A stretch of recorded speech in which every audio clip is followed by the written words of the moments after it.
오늘은 열린 대화로 문제 해결하기라는 제목으로 하나님의 말씀 나누려고 합니다.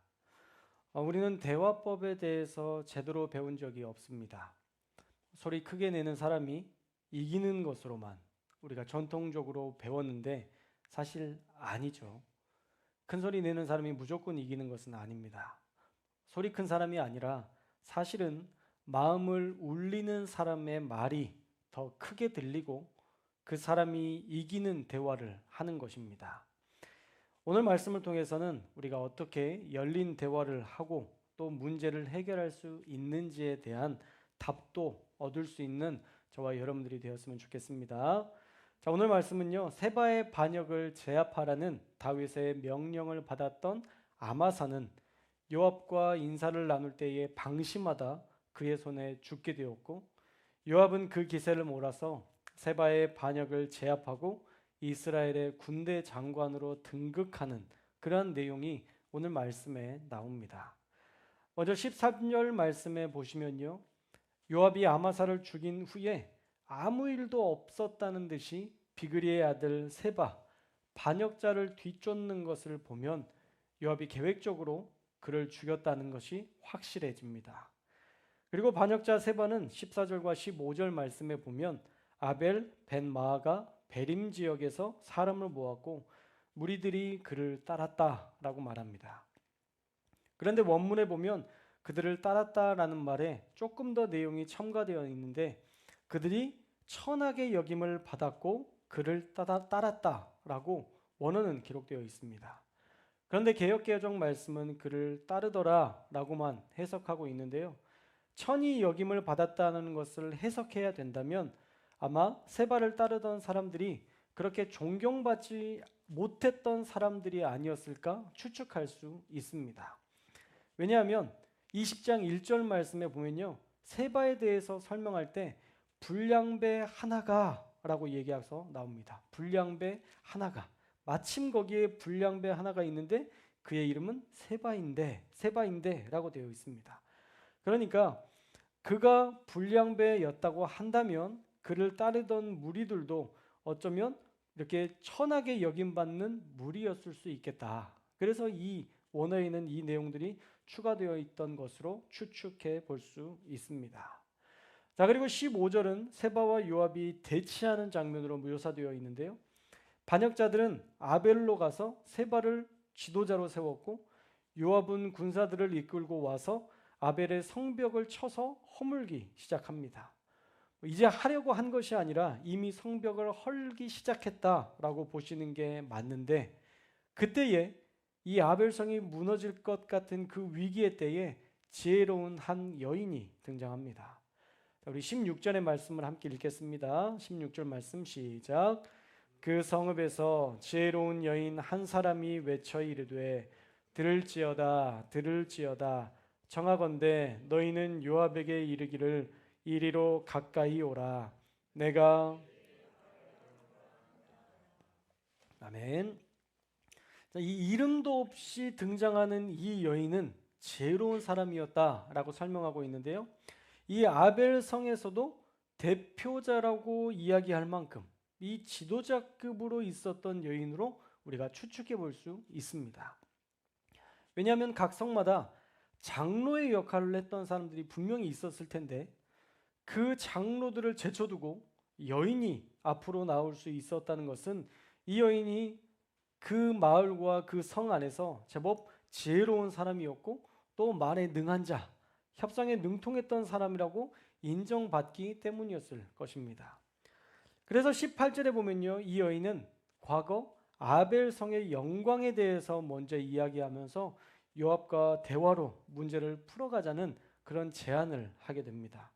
우리 18절 말씀도 함께 읽겠습니다. 18절 시작. 여인이 말하여 이르되 옛 사람들이 흔히 말하기를 아벨에게 가서 물을 것이라 하고 그 일을 끝내었나이다. 아멘. 자, 이 말의 뜻은 아벨에는 이 아벨 성에는 지혜로운 사람들이 많아서 많은 사람들이 아벨 성에 와서 지혜를 얻고 어려운 일들이 생길 때마다 해결책을 찾았다라는 것을 마치 속담을 이야기하듯 사람들이 흔히 말하기를 아벨에게 가서 물어봐라 라고 했다는 것, 그리고 그 문제를 물어봤을 때마다 그 일이 잘 끝냈다는 것, 여러분 들어보신 적 있지 않습니까? 라고 요압에게 이야기하는 것이죠. 이 안에는 두 가지 의미가 담겨 있는데, 이런 지혜의 도시를 요압 당신이 파괴하는 것은 지혜로운 사람들을 해야 하는 일이 된다는 의미가 포함되어 있고요.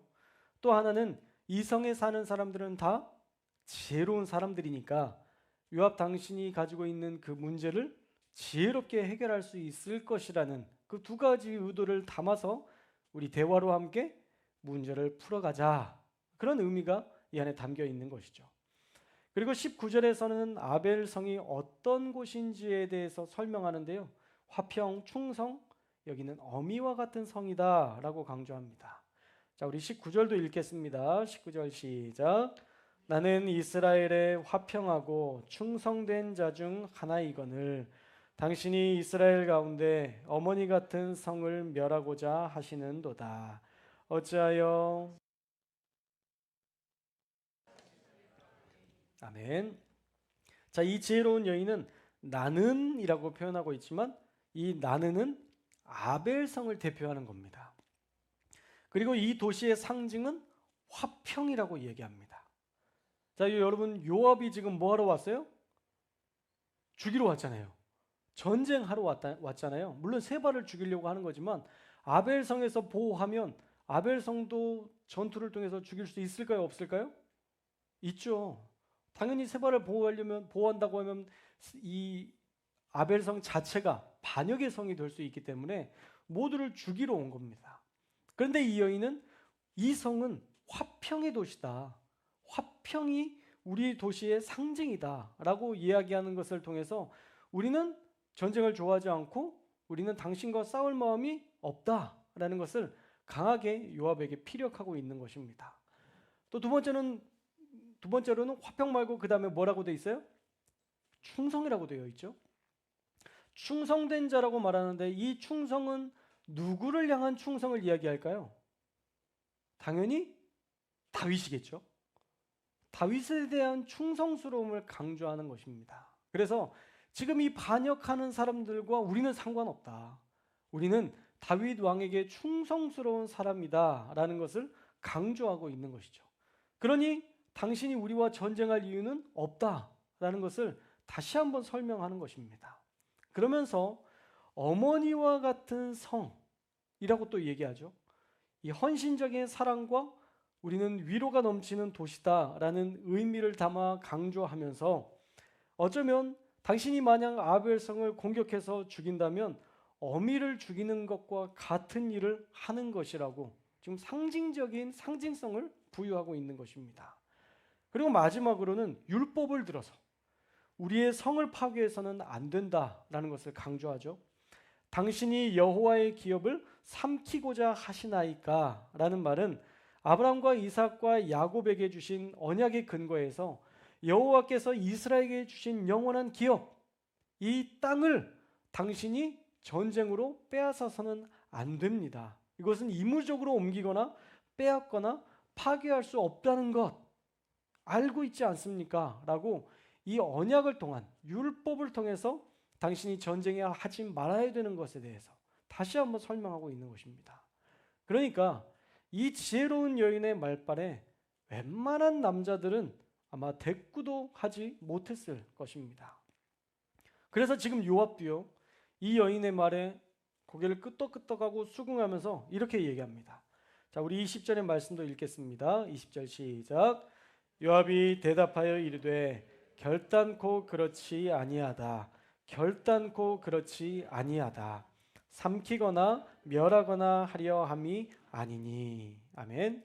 자, 당신이 말하는 것처럼 그렇게 내가 나쁜 의도로 온 것도 아니고 삼키거나 멸하려 함은 더더욱 아닙니다 라고 자신의 의도를 분명하게 이야기합니다. 그러면서 21절에서 우리는 다윗 왕을 대적했던 비그리의 아들 세바만 넘겨준다면 이 성벽에서 떠날 것이라고 확고하게 약속합니다. 자, 그러면 이제 타협할 수 있는 길이 생겼죠.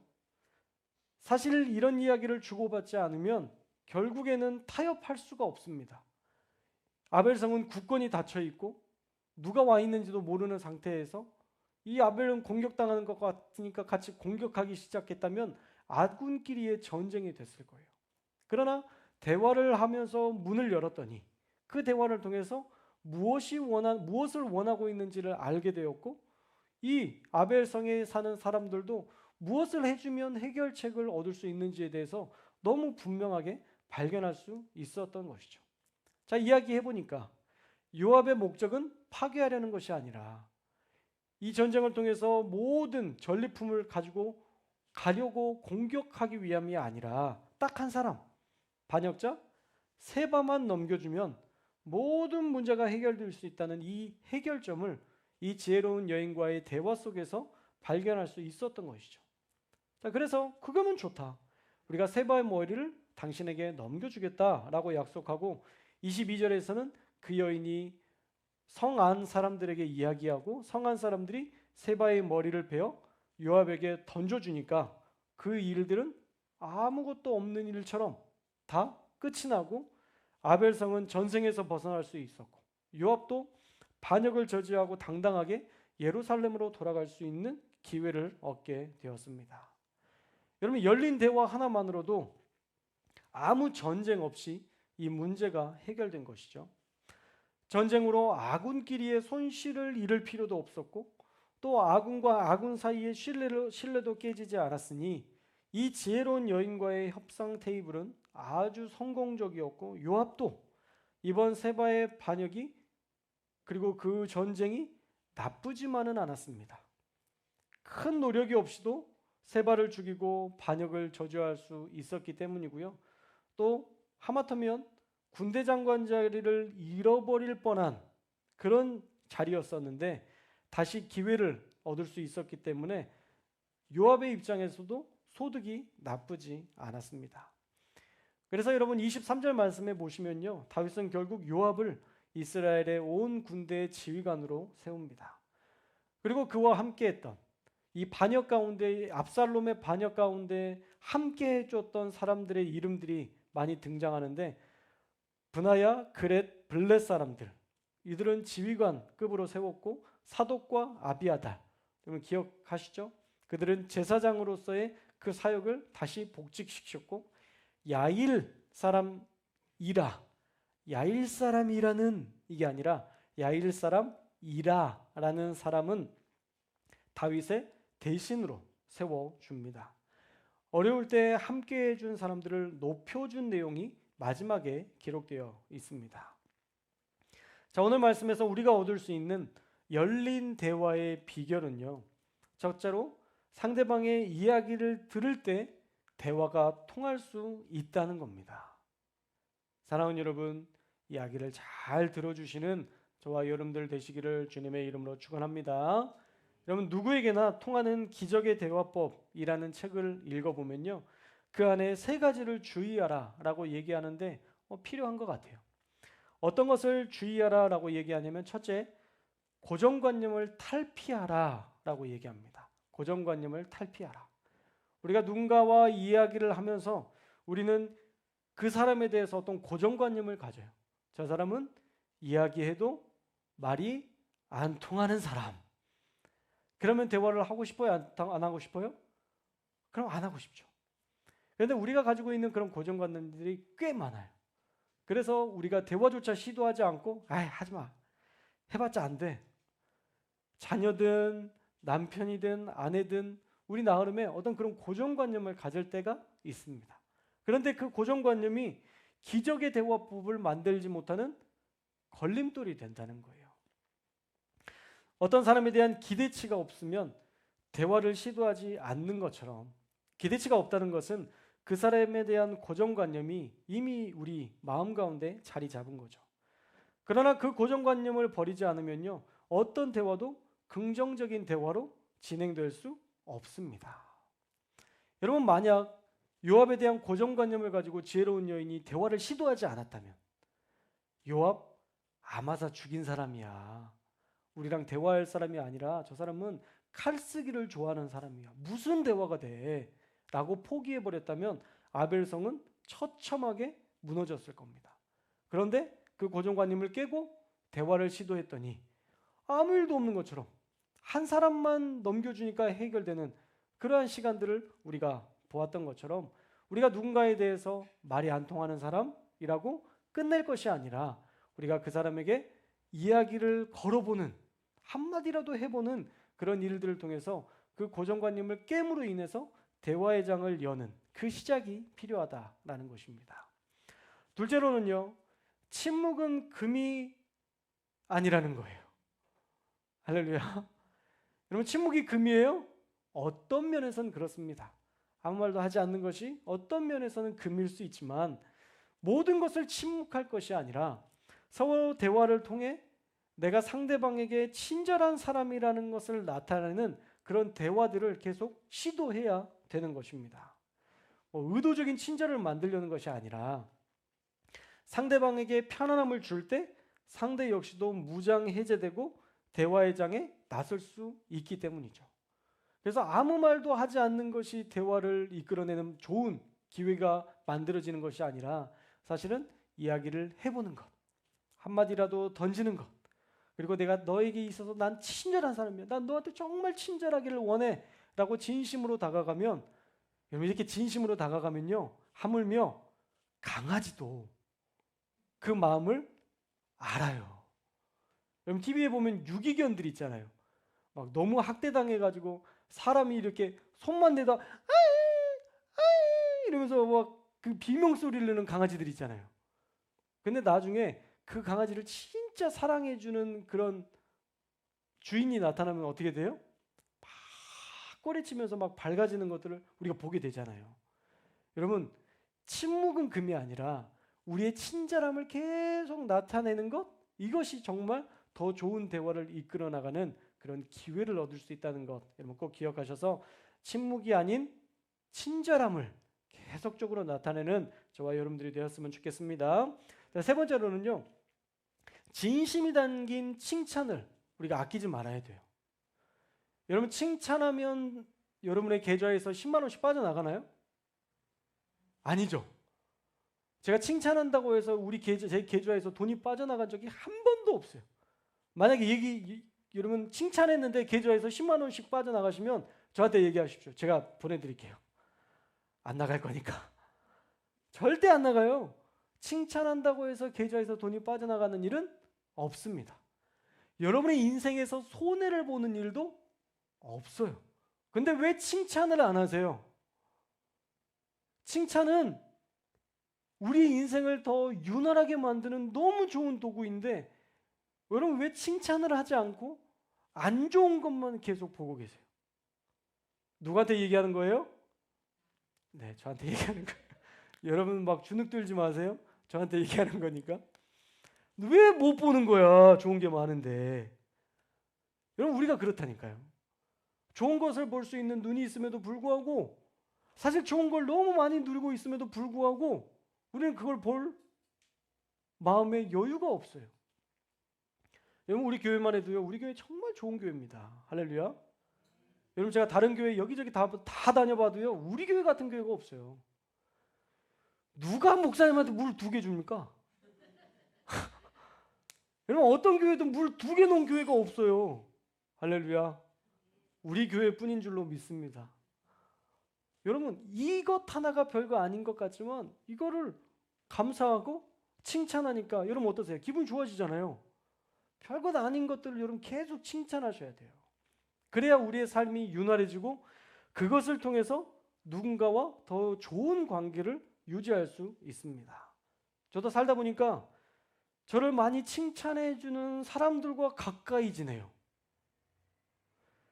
저를 친하게 지내고 싶은 그 후배들을 보면 저에게 많은 칭찬을 하고 저도 많이 칭찬합니다. 그러니까 이 관계가 윤활해지고 어떤 때는 보고 싶기도 하고 뭐 특별한 일이 없는데도 뭐하냐? 라고 해서 나오라고 연락해서 밥도 먹고 카페도 가고 이렇게 하게 되는 거예요. 여러분 비난했던 사람들 한번 생각해 보세요. 어느 날 나를 그렇게 비난했던 사람이 생각나서 같이 밥 한번 먹어야 되겠다. 그런 생각 나세요? 비난하는 사람하고는요 같이 밥 먹고 싶지 않아요. 내가 체하려고 뭐하게 비싼 돈 내서 밥 먹고 체하려고 내가 왜 그 사람하고 이야기를 해요. 안 만나고 싶지. 그래서 진심이 담긴 칭찬을 많이 하면 아마 여러분 주변에서 여러분들을 많이 불러낼 거예요. 뭐예요? 밥 먹으러 나오세요 라고 많이 불러낼 거예요. 근데 막 너무 비난하기 좋아하는 사람을 만나면 그 사람을 만나도 피하고 싶을 거예요. 분명히 저기 가는 사람이 그 사람인데 이쪽으로 자연스럽게 돌아가는 그런 일들이 생길 거예요. 제가 저번에 교회에서 이렇게 나오는데 저기 보니까 장지현 권사님 같은 얼굴을 가진 분이 오시더라고요. 맞나? 마스크를 썼으니까 잘 안 보여서 맞나? 틀리나? 그러다가 이제 쓰레기 버릴 게 있어서 쓰레기 버리고 나서 이렇게 다시 와서 보니까 장지현 권사님이더라고요. 피하고 싶지 않더라고요. 우리 권사님 보니까 너무 반가워서. 여러분 누군가를 봤을 때 피하고 싶은 사람이 되면 안 돼요. 할렐루야. 만나고 싶은 사람이 되어야 할 줄로 믿습니다. 그러려면 어떻게 해야 돼요? 칭찬하셔야 돼요. 자, 따라해 봅시다. 칭찬을 습관처럼. 할렐루야. 뭐라고요? 칭찬을 습관처럼. 근데 이제 아닌 걸 가지고 칭찬하면 안 돼요. 목사님 너무 키가 훤칠하세요. 저한테 그러면 그건 날 놀리는 거예요. 저는 알아요. 키가 훤칠하지 않은 거. 그렇죠? 그러니까 나를 봤을 때 내 외모나 또 내가 가진 어떤 행동이나 말이나 거기에서 느껴지는 어떤 진짜 칭찬할 걸 가지고 해야지. 목사님 훤칠하세요. 훤칠한테 170도 안 돼요? 그럼 말이 안 되잖아요. 그러니까 그 사람이 가지고 있는 것들 중에서 칭찬하는 거. 그리고 비난 같은 칭찬도 있어요. 목사님은 되게 키가 작아 보이시는데 키가 커 보여요. 그것도 어떻게 보면 칭찬 같기도 하고 놀리는 것 같기도 하고 애매한 그런 게 있거든요. 그래서 칭찬은 그냥 그 자체로 칭찬하는 거예요. 그냥 그 자체로. 이렇게 거기에서 맞는 그 사람의 그 모습들 가운데에서 정말 잘한 것. 오늘 자비 목장이 나와서 우리 앞에서 딱 찬양을 했더니 여러분 어떠세요? 좋았죠? 그냥 좋았어요? 많이 좋았죠. 너무 좋았죠. 이렇게 우리 성도님들이 나와서 이렇게 앞에서 찬양하는 게 너무 좋더라고요. 우리 금요 예배 때 이렇게 계속 구역이 바뀌어서 이렇게 하는데도 목장이 바뀌면서 하는데도 이제 특성이 다 있어요. 우리 자비 목장은 좀 소녀들 같아. 그래서 많이 움직이지도 않고 나의 생명 닿을 때까지 이러는데 우리 사랑 목장은 막 춤추고 막 난리였었어요. 각자마다 다 다른 스타일이 있는데 이거대로 이쁘고 또 저거대로 이쁘더라고요. 할렐루야. 여러분 우리가 안에 있는 이런 것들을 계속 습관적으로 칭찬할 수 있었으면 좋겠어요. 할렐루야. 우리 교회는 이게 안 돼. 우리 교회는 저기랑 비교해 보니까 이게 없어. 우리 교회는 이게 뭐가 좀 안 돼. 여러분 그 이야기를 하다 보면 우리 안에 소망이 사라져요. 근데 있는 것들을 계속 칭찬하다 보면 기쁨이 생기고 행복이 생기고 소망이 생겨요. 더 좋은 것이 나타날 것 같은 기대감이 생겨요. 그래서 여러분 많이 칭찬할 수 있기를 주님의 이름으로 축복합니다. 여러분 교회에 좋은 목사님이 계세요. 할렐루야.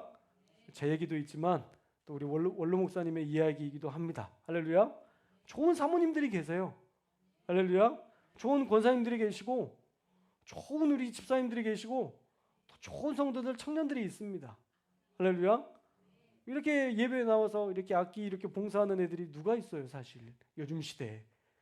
물론 아빠가 불쌍해서 아빠가 너무 짠해서 이렇게 도와주는 그것도 있지만 그래도 그게 또 얼마나 감사해요. 저는 참 귀하다고 생각합니다. 이 자식들이 참 귀하다고 생각해요. 그리고 여러분들도 얼마나 귀해요. 이 금요일에 나와서 사실 얼마나 피곤해요. 자고 싶지, 졸고 싶지, 좀 쉬고 싶지, 다 알죠. 근데 또 이번에 이 자리에 나온 것 너무 귀하다고 생각해요. 할렐루야. 이런 칭찬들 우리가 많이 할 수 있었으면 좋겠어요. 그래서 교회 오면 막 행복해지는 교회 너무 좋지 않아요? 아니 교회만 오면 막 칭찬해. 왜 이렇게 이뻐졌어? 막 왜 이렇게 그냥 피부도 좋아졌어? 찬양도 잘하고 무엇도 잘하고 계속 칭찬을 듣는다면 그 교회 오고 싶겠어요? 안 오고 싶겠어요? 오고 싶죠. 생각나죠. 근데 올 때마다 막 비난해. 목사님 막 설교 시간에 맨날 율법 가지고 때려 막. 힘들 것 같아요. 그래서 여러분 진심이 담긴 칭찬 여러분 아끼지 않았으면 좋겠습니다. 그래서 그 칭찬을 통해서 우리가 정말 건강한 교회로 또 어떤 대화를 할 때에도 그 열린 대화를 통해서 문제가 해결되는 그러한 우리 교회 되었으면 좋겠습니다. 자, 두 번째로는요. 내가 원하는 것을 알고 상대가 원하는 것을 알아야 문제가 해결됩니다. 우리 따라해 볼게요. 둘째 시작.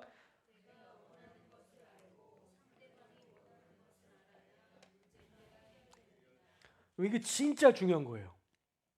누구랑 대화하는데 내가 원하는 게 뭔지 몰라. 그리고 대화를 해. 해결이 될까요? 안 될까요? 안 돼요. 그런 사람은 뭐라고 얘기하면 그냥 싫어 라고 얘기하거든요. 그냥 싫어? 그래도 싫은 이유가 있을 거 아니야. 몰라. 그냥 싫어. 이러면 해결책이 없는 거예요. 당신이 예전에 나에게 이렇게 했기 때문에 내가 그것 때문에 상처를 받았는데 이 문제가 해결이 안 됐어. 그래서 이 문제가 해결되면 당신과의 관계도 좋아질 것 같아. 라고 이렇게 좀 이게 분명해야 되는데 이야기를 안 하니까 내가 뭘 원하는지 모르니까 관계는 서먹서먹한데 그냥 굳이 또 꺼내서 싸우고 싶지 않고 그냥 그렇게 흘러가는 경우들이 너무 많아요. 근데 여러분 내가 원하는 것을 먼저 알아야 돼요. 한번 깊숙이 우리 내면으로 들어가 보면 내가 원하는 것이 뭔지 나옵니다. 저는 우리 아내를 참 대단한 사람이라고 생각하거든요. 제가 가끔 이렇게 원하는 것들이 있는지 뭔지도 저도 모르는데 그럴 때마다 그것들을 잘 끄집어내요. 당신 혹시 이렇게 기분 안 좋은 이유가 혹시 뭐가 이런 게 있어서 그런 거 아니야? 아니야. 그럼 혹시 이건 아니야? 아니야 라고 얘기하는데 돌아보면 그걸 수도 있겠다 이런 생각이 들기도 하거든요. 그러니까 그런 문제들이 내가 뭘 원하는지 내가 지금 무엇을 원하는지를 알면 그 문제가 좀 해결이 돼요. 근데 모르면 계속 막연한 상태에서 관계가 대면대면해지는 그런 것들을 보게 됩니다. 그래서 무조건 우리는 내가 원하는 것이 무엇인지를 먼저 발견할 수 있어야 돼요. 내가 남편에게 원하는 것이 무엇인지 또 내가 아내에게 원하는 것이 무엇인지. 근데 이제 그 요구 조건이 좀 적당해야죠. 너무 거대한 것들을 요구하면 안 되고 나는 당신이 나에게 하루에 2번씩만 칭찬하면 난 그거면 될 것 같아. 이렇게 아주 단순하게. 제가 성도교회 처음 부임한 지 얼마 안 돼서 제가 설교를 하는데도 별로 기쁨이 없고 늘 긴장감이 생기더라고요. 왜 그럴까 생각해 봤어요. 열심히 설교를 준비하는데 왜 이렇게 재미가 없고 왜 이렇게 마음이 어렵지? 찾아보니까 저희 아내가 제 설교에 대해서 목사님 설교는 이렇게 좀 이런 부분들은 너무 좀 조심스러우니까 이렇게 하고 이렇게 피드백을 해줬었어요. 근데 그 이야기를 듣기는 하는데 긍정적인 이야기라고 생각되기보다는 사실은 약간 비판하고 비난하는 이야기처럼 들리잖아요. 어쩔 수 없이 저를 사랑하는 마음도 알고 우리 교회의 실정이나 이런 모든 것들도 다 이렇게 고려해서 해야 된다는 것도 알지만 제 입장에서는 제 설교를 비난하는 것처럼밖에 안 들리더라고요. 그래서 우리 아내한테 제가 그때 그렇게 얘기를 했어요. 너무 고맙다. 내가 이렇게 잘못한 이야기들 좀 우리 교회 실정과 맞지 않는 것들을 이야기했을 때 잡아주는 건 너무 고맙다. 근데 내가 계속 그런 것들을 지적만 당하니까 내가 주눅이 든다. 그러니까 어떤 거 은혜 받았는지 3개 이야기하고 그 다음에 하나만 비난해라. 명확하게 얘기했어요. 그러니까 비난을 잘 안 하더라고요. 칭찬할 걸 못 찾아서 그랬나? 그렇진 않겠죠. 칭찬도 그 다음부터는 열심히 했고요. 요즘도 칭찬부터 해요. 설교가 끝나면 오늘 목사님 설교에 은혜 받았어요 라고 얘기하면 그냥 열심히 준비한 것들이 보상받은 것 같고 또 우리 아내가 은혜 받았다고 하면 우리 성도님들도 은혜 받았을 거라고 생각이 되니까 되게 기분이 좋아지더라고요. 그래서 내가 원하는 것이 무엇인지를 명확하게 먼저 찾는 것, 그게 정말 중요한 겁니다. 그리고 상대방의 요구도 우리가 정확하게 알고 그 문제들을 해결해 나갈 수 있어야 돼요. 잘못된 그런 대화법을 보면요, 무조건 상대방의 요구만 들어주는 사람들이 있어요. 내 요구는 하지 않고 상대방의 요구만 무조건 들어주는 사람은 그 일방적인 관계이기 때문에 그 관계는 건강한 관계가 되지 않습니다. 또 무조건 내 요구만 상대에게 요구하는 그런 관계도 지속될 수 없는 것이죠. 결국 적절한 선에서 타협을 보는 것이 중요한데, 이 타협점은 내가 원하는 것을 분명히 알 때 그 해결점을 찾을 수 있는 것이죠. 자, 요압의 요구를 분명히 알았던 이 지혜로운 여인은 그 문제를 해결했잖아요. 그러니 우리 일상에서도 의미 없는 분쟁과 다툼이 아니라 확실한 요구와 그 문제에 대한 해결책을 나눌 때 그 분쟁을 조정할 수 있게 될 줄로 믿습니다. 사랑하는 여러분, 우리가 마음을 열고 대화를 하되 내가 무엇을 원하는지를 분명히 알고 또 상대가 원하는 것이 무엇인지를 분명히 알아서 여러분의 삶의 자리에서 그 문제들을 만일 해결해 나가는 이 지혜로운 여인과 같은 사람, 또 요압과 같이 그 말을 잘 수긍하고 들어주는 그러한 우리 남성분들 되시기를 주님의 이름으로 축원합니다. 오늘 말씀 잘 기억하셔서 열린 대화로 많은 사람들과 지혜롭게 문제를 해결해 나가는 저와 여러분들 다 되시기를 주님의 이름으로 축복합니다. 기도하겠습니다.